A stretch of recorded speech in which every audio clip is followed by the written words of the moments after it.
The undead column and its imperial escorts stayed far south of the River Eileen, swinging wide around East Estate to avoid sending the city into a mass panic. They stuck to the rural roads, following the broad river valley to Meterless Lane.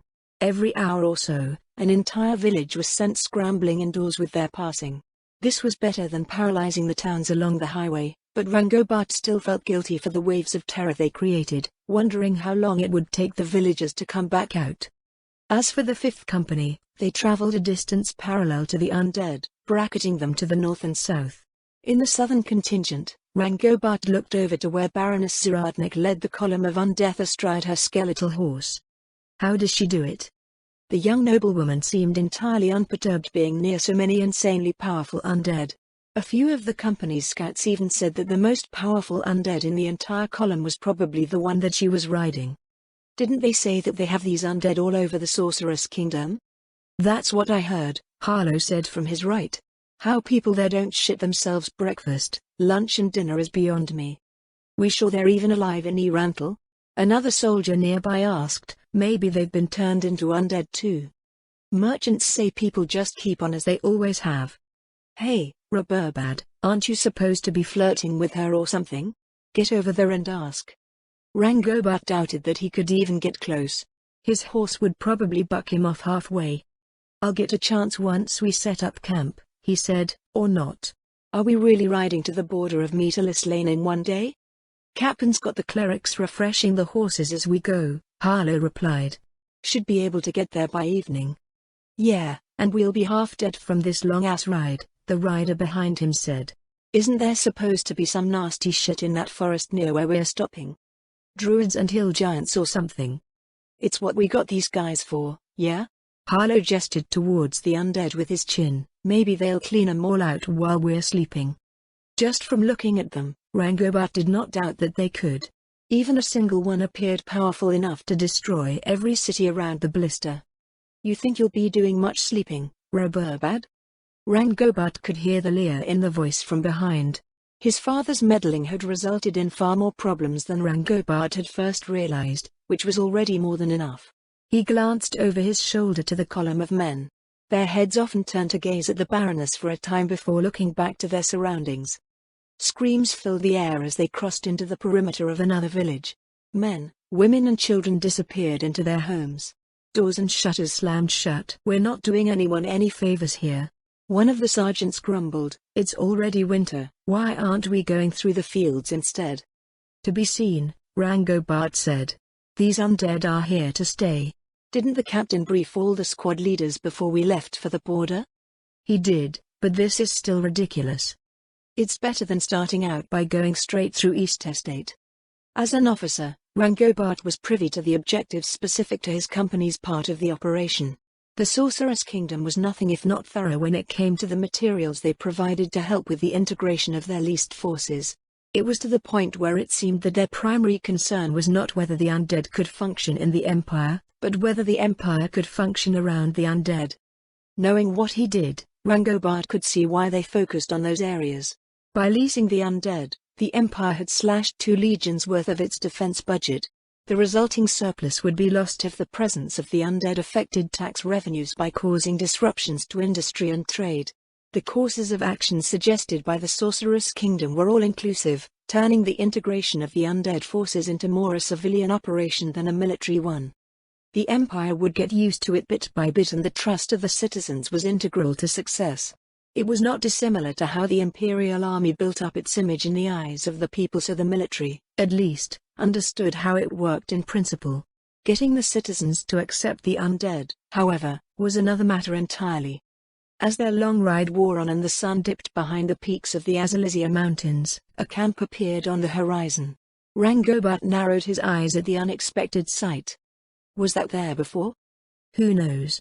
Harlow said, couldn't have seen it from the highway. They're set up behind a ridge. Company, halt. They stopped at the captain's command from the northern column. Several riders unlimbered their bows. Bets, anyone? About what? Rangobart asked. Whether their workers ahead. Eld, Corinth, Zint, set up a net all the way to the tree line. Callaway, Sens, Orstein, Keep the ridge between you and that camp and get your squads around to the opposite side, same deal. Everyone else, with me." The company split up to box in the camp according to Captain German's orders. Rangobot rode forward to join the captain, noting that the undead column hadn't moved. "Captain. Reburbad. See anything? It's too far to tell if they have any spells set up around the camp. Should I message the, whose jurisdiction is this? We're right on the line. Contact the first. The commander can figure that part out. Not that anyone can get to us in time, it's at least 2 hours to either city by Hippogriff." Rangobot relayed their findings via message to the 1st Division garrison in Meterless Lane. With an entire company headed their way, the camp was probably already aware of their presence. Workers tended to melt away when they thought they had drawn the wrong sort of attention, so all Captain German could do was work with what he had on hand. "How did the air patrol miss this?" "I don't see any campfires," Captain German said, "so they've probably been hiding from the start. They're right up against the forest, so it's easy to camouflage themselves against aerial surveillance." "More's the question," one of the sergeants with them said. "How aren't they being attacked by angry druids right now?" It was a good point. The forest ahead of them was filled with inhabitants hostile to the Empire's citizens. There was a powerful circle of druids, rangers, giants, magical beasts and a sizable population of tribal demi-humans. The cost in lives for the Imperial army to clear them away was unacceptable, so it remained as one of many stretches of untamed wilderness inside the Empire's borders. "You wouldn't have heard," Captain German replied, "but the Adventurer Guild finally got rid of them a week or so ago. These workers are too damn good at sniffing out opportunities." "Poachers, then, can we handle them?"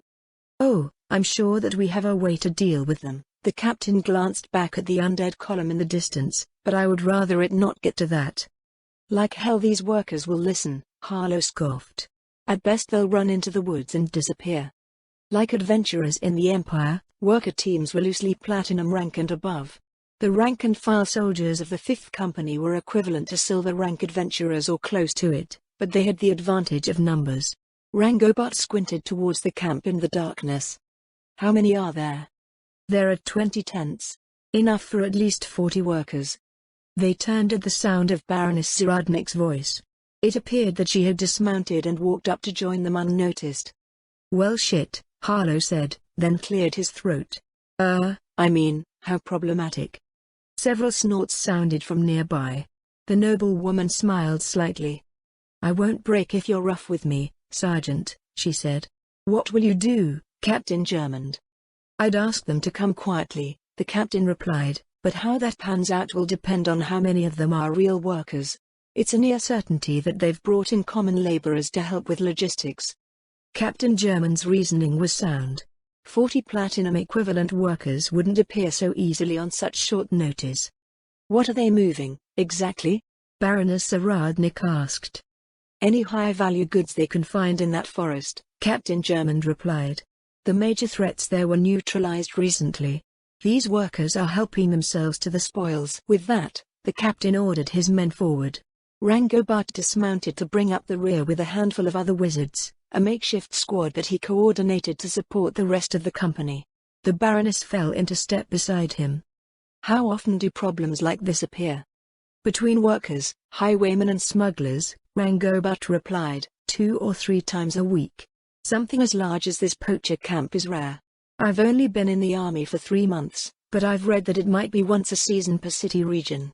Thieves always show up once there's enough incentive and there seems to be an unlimited supply of people willing to gamble with the law." As he spoke, the Baroness studied him from the side. Rangobot tried his best not to react to her gaze. Ahead of them, the camp was abuzz with activity as the company hemmed them in from 3 sides. Rangobot and his mages went to stand behind a shield wall formed out of 2 squads of heavy infantry. "Target the civilians," he told the mages. "Don't waste your mana trying to stop the workers." Captain German's voice sounded over the field. "You are trespassing on the crown lands of the Baharuth Empire," he said. "By the will of the Emperor, you are ordered to stand down and await inspection." "Crown land?" a voice shouted back. "This here's no one's land. Adventurers cleaned it out, not the army." "Yeah." A woman voiced her agreement. "You can't just walk in and claim everything like you did all the work." "Idiot." Who do you think paid those adventurers? Not that reasoning with workers would get anywhere. They were men and women who didn't adhere to any regulations and thought that they had a right to dictate which laws were fair and which ones weren't. At the same time, they often felt entitled to the protection of imperial law and the same life that proper citizens of the empire enjoyed, taking advantage of the fruits of progress built on the legitimate efforts of others. In short, they were what happened when irresponsible children happened to hold personal power. Criminals with no accountability who often hid behind some idea that they were being virtuous or exercising free will. Draw steel. Spears were brandished, bows raised. Final warning. The captain shouted, "Stand down." Weapons, crates and bags were cast to the ground as men and women complied. About a quarter of them bolted for the trees. Extend magic, flare. Rangobart cast a spell, which was echoed by the other mages. Orbs of brilliant light illuminated the camp from overhead. Company, advance. Zint, Orstein, not too deep. At Captain German's order, the two ranger squads split off and gave pursuit. Rangobart raised his hand over the plate-clad shoulders of the infantry as they slowly advanced. Behind the closest wagon in the camp, several men looked out at them fearfully. Rangobart cast another spell. Sleep. The men collapsed. Across the camp, the scene repeated itself as they cast spells to pacify the civilian laborers. With the potential threats dealt with, the company was free to sweep over the camp, securing it within minutes. Rangobart let out a quiet breath as he surveyed the surroundings. "Should I call for transport, Captain?" he asked. "Yeah. Good work, Reberbad." With a nod in his direction, Captain German left to join the men waiting at the edge of the forest. Rangobart cast a message spell, connecting with the communications officer at the 1st Division garrison. "Reberbad here." "That was quick. Report." "We've taken the camp. We're going to need..." He looked around at the tents and stockpiles around him. "A dozen wagons, just to be on the safe side." "Acknowledged." "Casualties?" "None so far, but our rangers are pursuing a few that fled. The clerics should be able to cover anything from here on out." The woman on the other side of the message reviewed the communication once before ending the contact. "No." Rangobart turned his head at a panicked shout from the tree line. Between two soldiers was a man sitting on the ground with an arrow sticking out of his knee. He pushed away the hand of the cleric attempting to tend to him. "I said no," the man shouted as he kept swatting the cleric's attempted ministrations away. "I can't afford it." "You're going to end up with a limp," came the cleric's exasperated reply. "Are you deaf, woman?" The man seethed. "Get off me." "Leave him, Chara." The cleric frowned over at Captain German. After a moment, she rose and walked off with a sigh. The injured man lay back down with a pained groan. "Are the temple schedules different from Riesti's?" Baroness Zaradnik asked from beside Rangobart. "Rates for healing are scaled according to the cost of living in each region, my lady," Rangobart replied. "They should be the same as any area of Riesti's or Roble with similar economic conditions, as far as I know." "So he's unemployed?" "Possibly. Or he has debts. Or maybe he's bad with money." Baroness Zaradnik eyed the injured man for several more seconds before turning her attention to the forest. As a former noble of Riesti's, she should have been aware that people sometimes couldn't afford healing for one reason or the other. Or was there another reason behind the question? "Is healing handled differently in the Sorceress Kingdom, my lady?" "Fundamentally, it is the same. Compensation for healing varies by both economic conditions and cultural standards." "Cultural standards?" "Our citizenry is made up of many different races," Lady Zaradnik explained. "Human temples do not hold an exclusive license to regulate divine magic. There are more tribal shamans and druids than there are human priests." He couldn't imagine how complicated that could become. Even the odd priest of a foreign faith was enough to drive the temples of the four crazy in the empire. Still, the Baroness muttered, "I've never witnessed anyone refuse healing magic so vehemently." "You haven't?" Rangobart frowned. "How does everyone pay for it?" "It depends.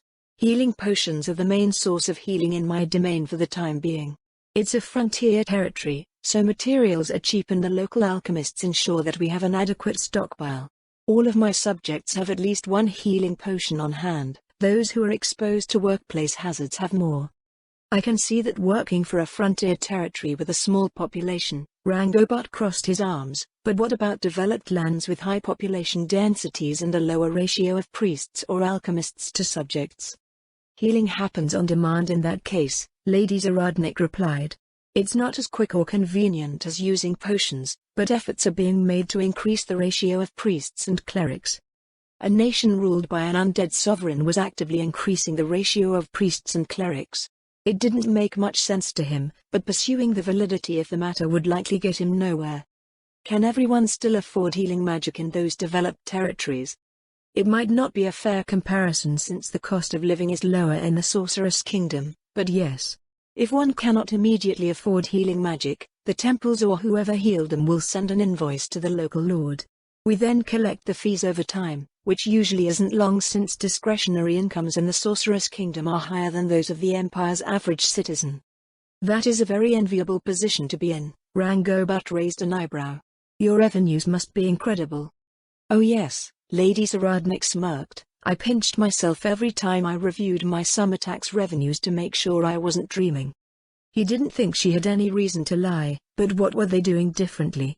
Riestais was notoriously poor when it came to the average commoner. How had the situation changed so drastically with the advent of the Sorcerer's Kingdom? Perhaps his brother might know, but he never shared that sort of information with him. Neither did his father. They were only ever open-handed with knowledge when it came to the role they had in mind for him at any given point. Rangobot had, of course, heard the rumors of undead being used as laborers, but that did not change crop or livestock yields. The only thing he could reason out was that the population had dropped drastically, resulting in more land per tenant. Was she purposely not mentioning that side of the equation? He couldn't blame her, if so. The massacre at Katza Plains was so firmly entrenched in the Second Legion's minds that many could only imagine that the ensuing occupation of Virantal was just as horrifying. Baroness Zaradnik probably had no choice but to bow under the threat of the undead sovereign's overwhelming might. Or, despite present appearances, perhaps they had broken her by doing something like butchering her subjects. No, that couldn't be right. It was said that Momen and Nobbe of Darkness had pledged themselves to serve the Sorcerer King under the condition that the citizens of the Sorceress Kingdom were not unjustifiably subjected to such atrocities. As Rangobot continued to consider her situation, his brother's stupid scenario drifted to the forefront of his mind. A grieving, frightened young noblewoman, desperate for someone to comfort her. You could be the man that fills the hole in her life. 15 minutes later, the ranger squads returned from the forest. They had hunted down and returned with 4 civilian laborers and 3 workers, while 5 workers had escaped into the wooded depths. Captain Germond returned to Rangobot and Baroness Zaradnik after sending the captured men and women to join the other prisoners. Reburbad, he said. What did the garrison say? I had them send over 12 wagons to cart all this off. Rangobot gestured to the stockpiles around them. They asked if there were any casualties, but I said we hadn't taken any yet. Has that changed? No, we're good, Captain Germond said. It's going to take 2 days for those wagons to get here. We can camp here for the night, but we can't wait for those wagons. Did the garrison say anything about sending another company to take over? No, sir. Make sure that's straightened out. I don't want the commander on my ass because we got stuck guarding these workers. Lady Zaradnik, we'll be setting up camp around these confiscated goods, so please feel free to pick out a spot. Rangobot's message was brief. He spoke up again just as Captain Germond turned away. Captain, they sent the 11th Company out ahead of the wagons. They should be here by mid-morning. Great. I guess I just have to figure this guard detail out now. If you'd like, Lady Zaradnik said, the prisoners can be left to the undead. Even in the dim torchlight, Rangobot could see the blood drain from Captain Germond's face. To watch the prisoners, the Baroness clarified. We've been riding hard all day and we have another long day ahead of us. The undead don't need to sleep, but your men do. If you insist. Please, Captain Germond, Lady Zaradnik said. I'd rather we not go in that direction. I am not here to dictate to the Imperial Army, I'm here to help. The torchlight played over the captain's face as he looked at the Baroness. After a long moment, he nodded. My men would appreciate the assistance, my lady. Reburbad, let the men know I said so. Yes, sir. They watched as Captain German strode off, stopping to speak to one of the sergeants nearby. Rangobot followed Lady Zaradnik as she made her way towards the prisoners. Her exquisite mantle trailed behind her as she stepped silently over the dried grass. "Do you have any questions about the operation just now, my lady?" The Baroness slowed to walk beside him. "It offered some interesting insights that go unstated in official reports," she said. "In all, it went surprisingly smoothly." "Smoothly? Is that not the case?" "No, it did go well," Rangobart replied. "It's just that outsiders usually offer some criticism, especially those unfamiliar with these types of encounters." Rangobart had been one such person. Coming from the highly competitive environment of the Imperial Magic Academy where everything was assessed, graded and ranked, he was highly critical of results that fell short in some way. Back then, he would have considered the escape of 5 workers a failure unbecoming of the Imperial Army's image. Rather than offering any criticism, Lady Zaradnik told him, "I would say that the results are praiseworthy and indicative of the 5th Company's quality. The primary objective was to put an end to this particular instance of poaching. Not only did you achieve this, but you managed to capture some of the workers and all of their civilian collaborators. Workers, like adventurers, operate in teams, so even capturing a few will put them out of commission until they can find suitable replacements and get back on their feet. For this accomplishment, the 5th Company suffered no fatalities, expended no material resources and lost no time. This impromptu operation was both a tactical and strategic success. Furthermore, Captain German appears to have a clear grasp of the capabilities of his subordinates and demonstrates care for their well-being. You are part of an excellent company, Officer Aburbad. Only the most pretentious, ignorant or callous of individuals would say otherwise." He swallowed and focused on their path, fingers fidgeting at his sides. Despite only meeting her earlier that day, Lady Zaradnik's glowing assessment filled him with an awkward warmth. "How much space does the company's camp usually take, Officer Aburbad?" Rangobart glanced over his shoulder before providing an answer. "We have that worker camp with all of its goods in the middle, so the perimeter will probably be another 50 meters out from the edge of that." Both the prisoners and the guards looked towards them as they approached. Lady Zaradnik examined them in return, then cast her gaze out to the withered winter meadows beyond. "Do you have any special procedures for prisoners? Other than ensuring they present no threat to our men and can't get away?" "No." "What's going on?" Sergeant Harlow asked. "Lady Zaradnik is here to take care of the prisoners," Rangobart answered. Several of the soldiers nearby twitched. Rangobart winced internally. There must have been a better way to say that. When the undead were involved, half of the things that anyone said carried unsettling undertones. "I'll be assigning some of the undead to take over so the company isn't stretched thin by these additional duties," Lady Zaradnik clarified. "We have another day's ride ahead of us. Captain German has granted us leave to do so." The guards looked at Rangobart. He nodded in reply. One of the prisoners watching the exchange spoke up. Did she just say undead?" "Let's move them 100 meters north," Lady Zaradnik said. "I don't want the sounds from the prisoners to disturb the camp." "Answer me." "You heard the lady," Harlow said. "Move." The guards turned to face the prisoners. After several minutes of increasingly panicked questions as they were prodded away with spears, the prisoners were relocated further out into the meadow. The wind rasped through the dead grass, muffling their anxious noises. "Here's fine?" Harlow asked. "Yes, thank you." "Hi." A prisoner let out a panicked squeal as pairs of crimson points approached out of the darkness. Men and women fell over one another as they tried to get away. The soldiers struggled to contain them. "You may withdraw. They have already been surrounded." More crimson points appeared. The slow thud of hooves closed in on all sides. Harlow's men withdrew, jogging back towards the camp. Hey, someone cried, You can't be serious. Don't do this to us. The gods won't forgive you." "Mama." "Sergeant." Sergeant Harlow stopped as he was about to walk by. "Yes, milady?" "What happens to prisoners who cause disturbances or attempt to escape?" The wailing men and women hushed at her question. Harlow glanced at Rangobart, then back at Lady Zaradnik. "Depends," he shrugged. "Sometimes they get an arrow for their trouble. Or they might get written down. It's on them." "I see," Lady Zaradnik said. "Thank you, Sergeant." Harlow nodded and went to follow after his men. The 24 Death Cavaliers closed in, forming a terrifying perimeter around the prisoners. The men and women inside pressed into each other in an effort to get as far away from them as possible. Aside from that, they neither moved nor made a sound. Upon returning to the camp, they found that the workers' tents had been cleared away.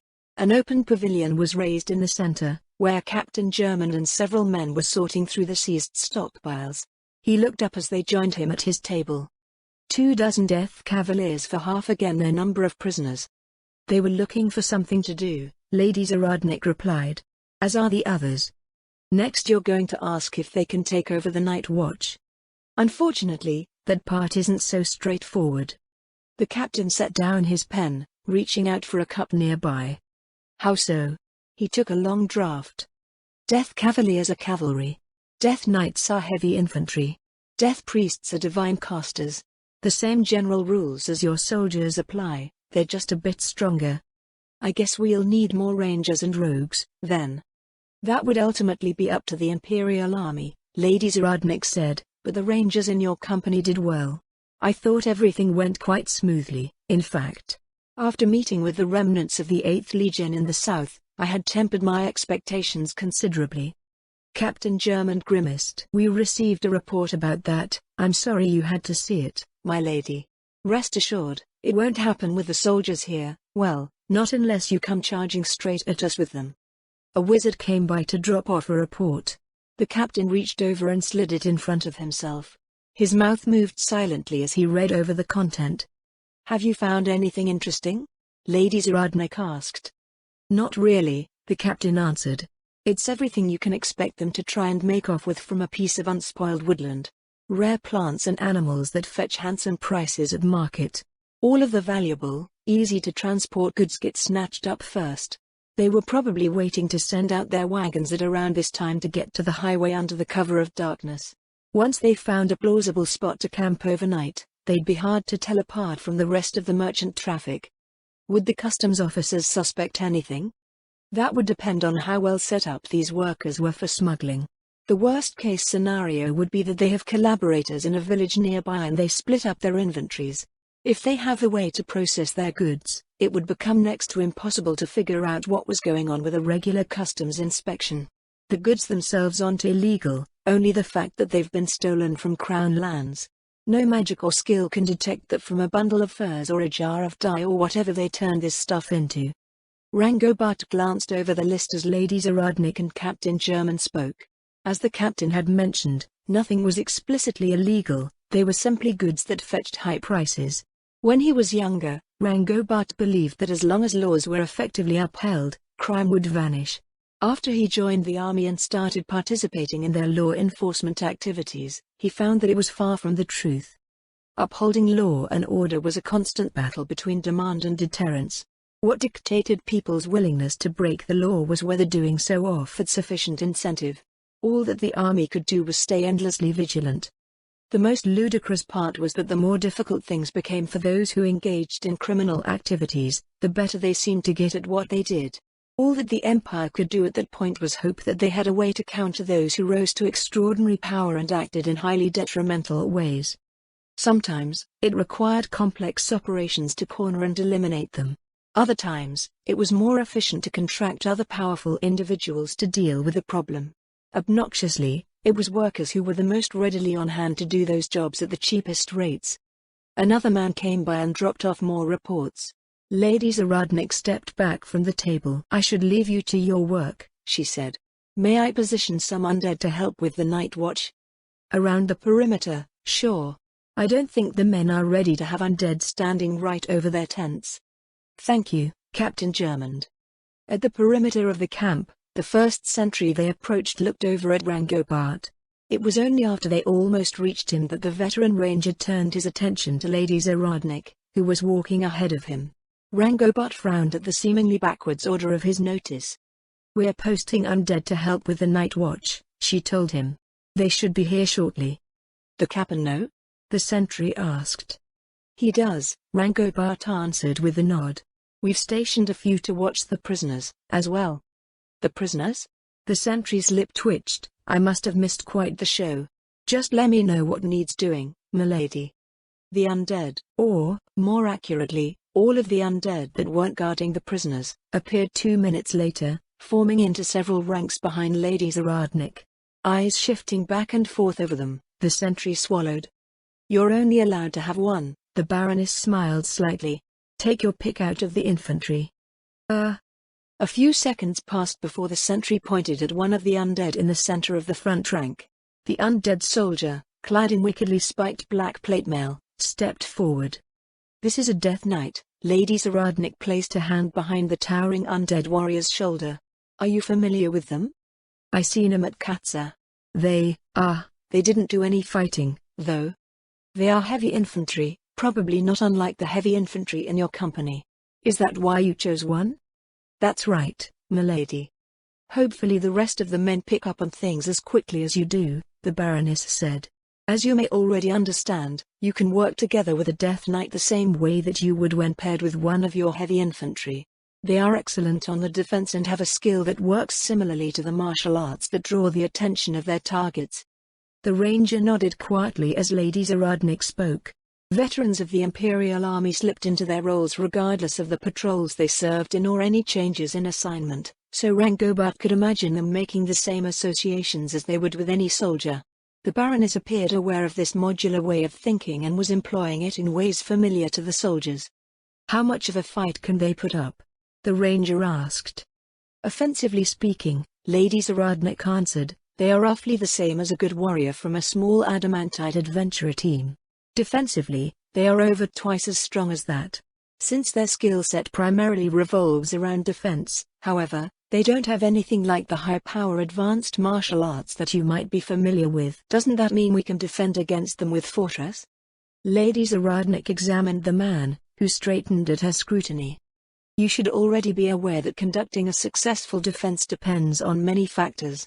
As a rough measure, a company of Royal Earth Guard could probably keep a Death Knight occupied for a while if they are prepared and well coordinated.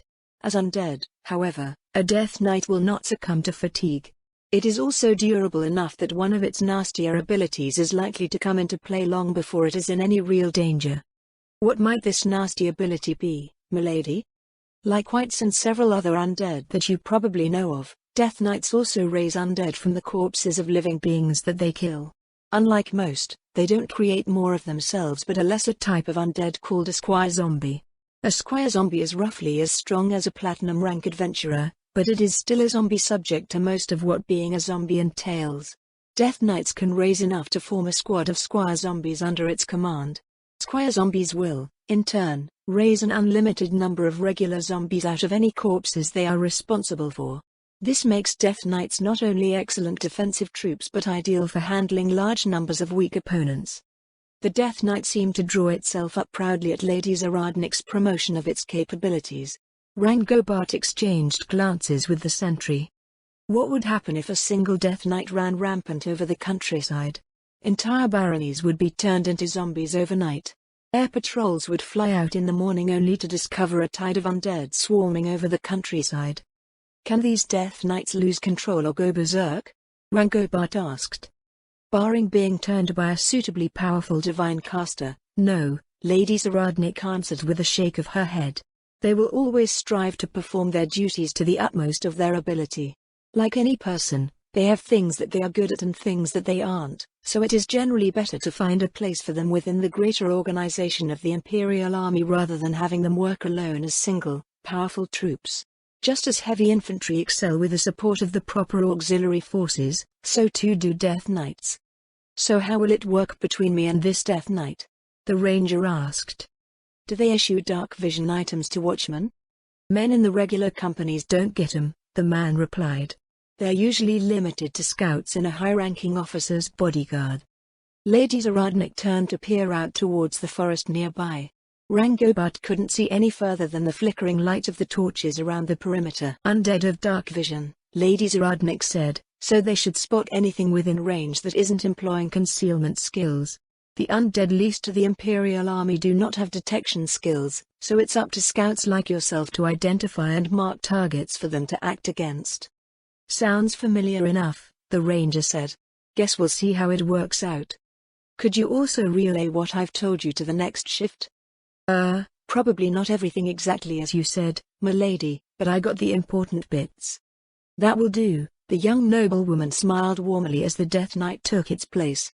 Thank you for giving them a chance to serve. Rangobart continued to accompany Lady Zaradnik as she made her way around the perimeter, dropping off a Death Knight or a Death Warrior at each of the sentry posts. She didn't appear to be one for small talk. In fact, she seemed to actively keep it to a minimum, but the way that the Baroness conducted herself was somehow still cordial. Her warm, genuine manner was at great odds with the idea that she was essentially doling out undead that were apparently powerful enough to ruin small nations. Another thing that was at great odds with Rangobart's expectations was how Lady Zaradnik carried herself. Most of the nobles that he grew up around would press every advantage that they had to achieve their goals. Her position was something that would set most of them drooling at the mouth over the possibilities one would be presented with. As an official representative of the Sorceress Kingdom, Lady Zaradnik wielded a phenomenal amount of power. If she wanted to, she could march straight into the Imperial Palace and order the Emperor to dance naked in the middle of Central Avenue's traffic and he would be legally obliged to comply. The Baroness, however, did not display the slightest hint of wanting to take advantage of her authority. In a way, her behavior reflected the Sorceress Kingdom's relationship with the Empire, where few major changes had been made since the mysterious nation had become their suzerain. Otherwise, there was no indicator that the Empire had won at all. Rangobart, however, had a hunch that she did not act the way that she did due to a desire to emulate the relationship between their nations, but because she was a noblewoman. The noblewomen in the Empire tended to act the same way, at least. They moved in the shadows of their husbands, maneuvering in a manner that was complementary to the objectives of their house. In the Imperial Magic Academy, Rangobart had learned the hard way that this was by no means weak or ineffective. He had several unfortunate run-ins with people like Freyan Gushmund who always left him with his figurative head in a dustbin. With the daughter of House Gushmund, one never knew what was going on until they realized that she had already moved the entire world around them and they had long walked off of the cliff that they were doing their best to avoid. Even noblewomen from minor houses like Nemelgran behaved in similar ways, appearing harmless while at the same time manipulating even commoners to act on her behalf. It was an indirect way of fighting where one could never be sure from what angle an attack would come or the form it would take. Rangobart had no idea how they could keep track of what seemed like an endless sea of social subtleties. The more he thought about it, the more Rangobart was convinced that this was also the case for Lady Zaradnik.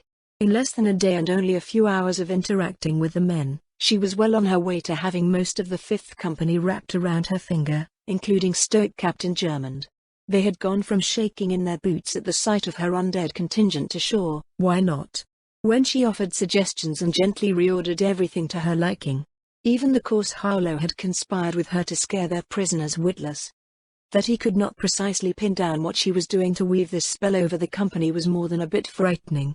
It meant that Rangobart and likely everyone else in the company possessed no effective defense against her. At the same time, it was amusing since the men probably understood that they were being won over and happily accepted it.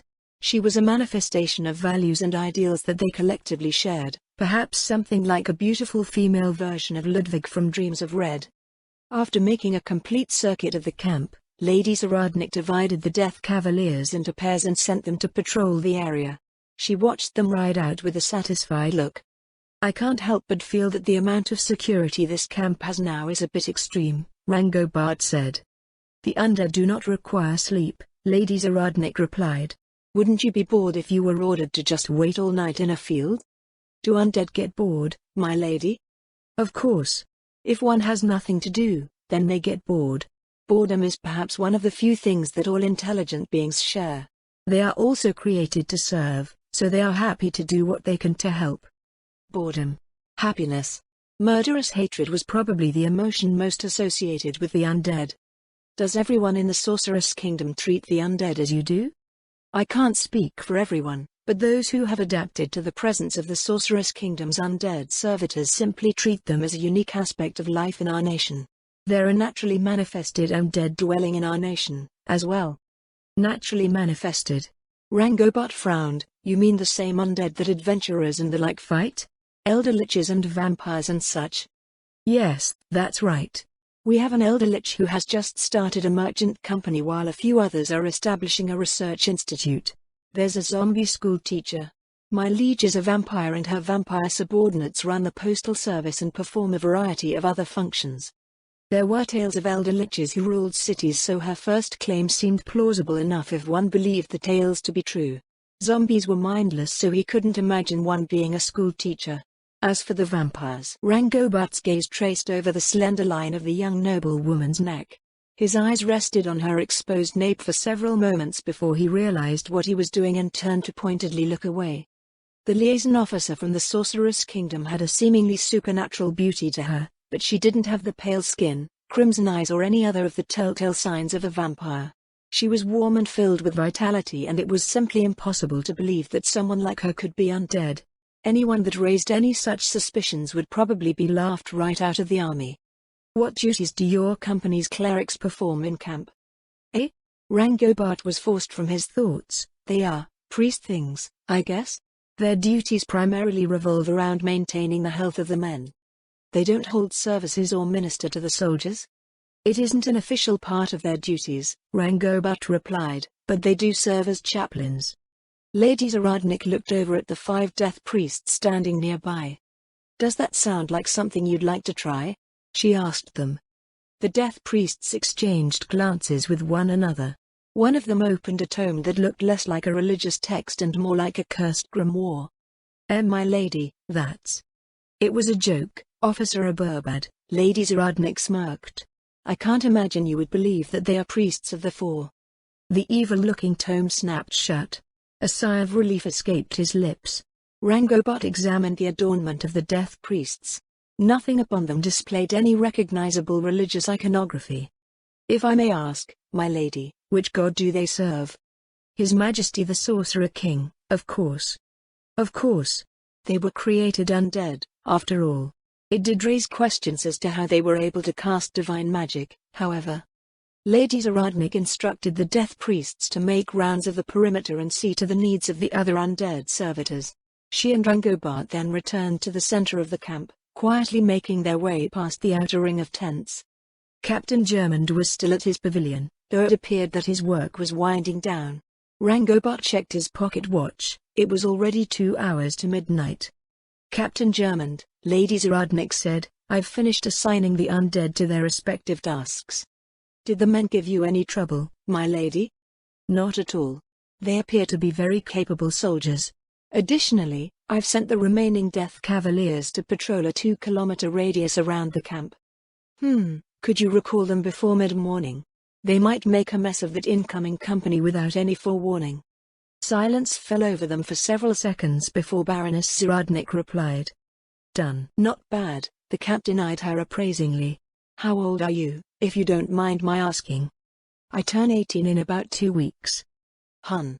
Raburbad's just a bit younger than you and he still can't figure it out. Even the border brats coming out of the academy don't have your range. The Sorceress Kingdom sent someone who really knows what they're doing. Everyone from the captains on up expected some kind of undead to show up. I believe His Excellency the Grand Marshal decided I was the best fit for the job, Lady Zaradnik replied. The other options being considered were a frost giant and a goblin. Really? They're both better commanders than I am. Maybe they'll appear for joint exercises one day. Captain Germond snorted. One thing at a time, now. The men say you haven't set up your tent yet. We've tidied up the worker camp, so feel free to use the space around us. Thank you, Captain, I'll go and do that right now. The captain called in a handful of men to help. Rangobart frowned as Lady Zaradnik started producing tent pegs from the large pouch on her right hip, tossing them onto the flattened grass. Coils of rope followed, then a pick hammer. Everyone goggled as she finally pulled out a 4-meter-long tent roll. Several of the men came forward to unroll the tent with doubt-filled expressions, handling the fabric as if they were testing for illusions. That's some magical container you have there, Rangobart said.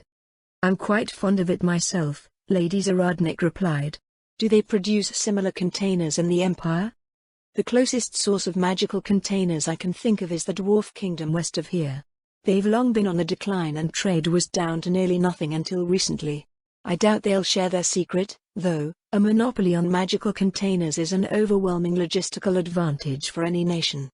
They raised the tent, which was 4 meters wide, 6 meters long and 3 meters high, and Rangobart waited outside of the open flap. Light suddenly flooded out from the entrance.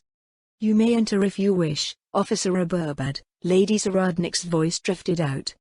He hesitated at the threshold, then furrowed his brow as he watched the Baroness produce more items. She unfolded a table, placing it along one wall of the tent. 2 folding chairs with woven seats and backrests followed.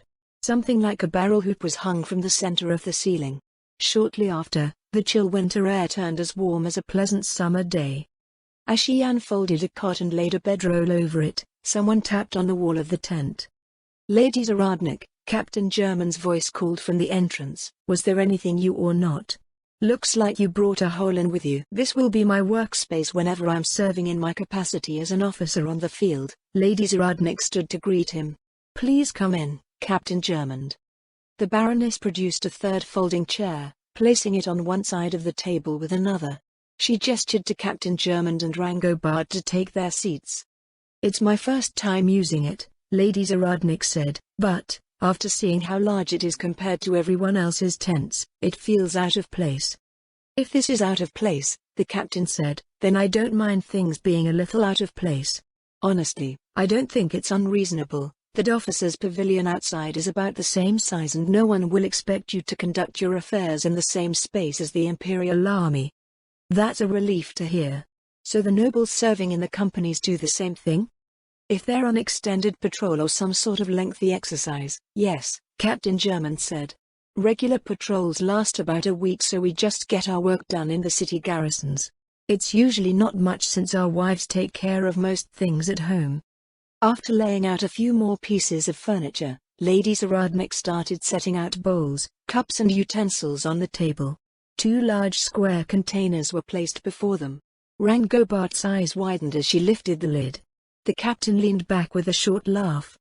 "We couldn't," he said. "You're going to spoil us rotten at this rate."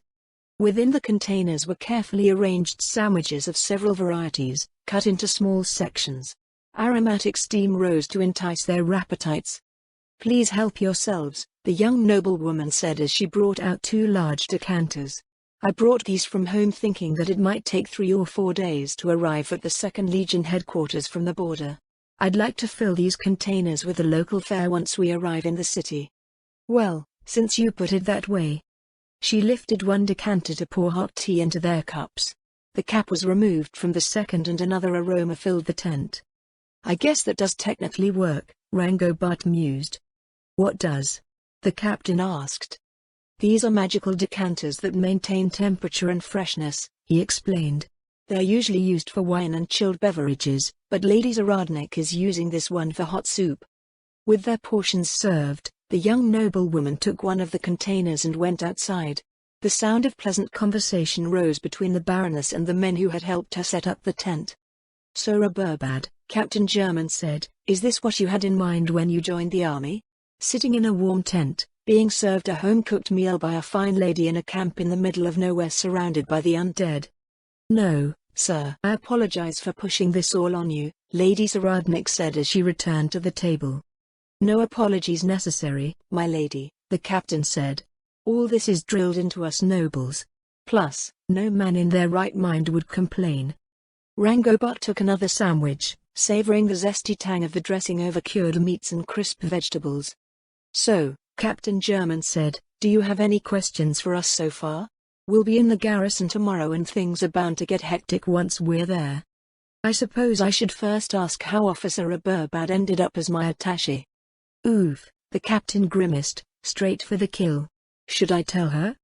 "It's not that I'm unappreciative," Lady Zaradnik said. "It was just unexpected. Were there some awkward circumstances surrounding his assignment?" "You could say that. My family put me up to it." Captain German gave Rangobart a surprised look. Lady Zaradnik's expression remained as it was. "What do the Imperial Army's regulations have to say about that?" "Count Aburbad is too smart to stick his neck too far out," Captain German said, "so there's nothing worth charging him over. What he doesn't seem to realize is that, at the officer level, The Imperial Army is pretty much immune to influence from civilian nobles. We answer directly to the Emperor, and testing us will get them dead or worse. Our paths to power are fundamentally different, and all of Count Raborbad's maneuvering is just burning away resources for nothing. Officer Raborbad is in the 2nd Legion because he qualifies for it. The same goes for him being in my company and being assigned as your attaché. Someone needs to tell my Lord Father that, Rangobard grumbled. Every time some of his help comes along, my life turns into hell. The captain snorted. Why would we tell him? It's hilarious. At any rate, if this bothers you, my lady. I don't mind as long as it isn't a problem for the Imperial Army, Lady Zaradnik said. His assignment is actually ideal. As a scion of Riestais, magic is not my strong point. Having Officer Raborbad available to explain that side of things will be a blessing. Captain German popped the last piece of his second sandwich into his mouth.